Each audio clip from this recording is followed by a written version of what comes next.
আজকে নিয়ে চলে এসেছি আর মাছের কষা। দেখো, যখন একটু বাইরে বৃষ্টি বৃষ্টি ওয়েদার থাকে না, তখন বেশ ভালোই লাগে এই রকম গরম গরম আর মাছের কষা খেতে।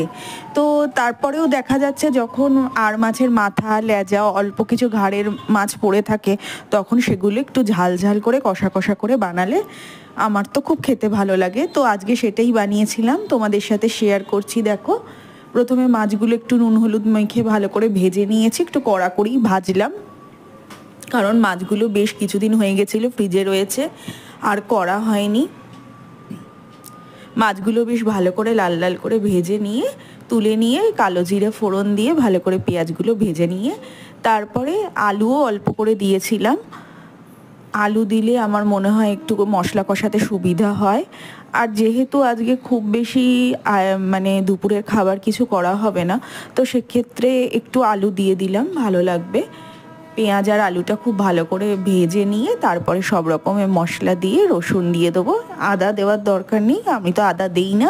তোমরা যদি কেউ আদা দাও তো দিতে পারো।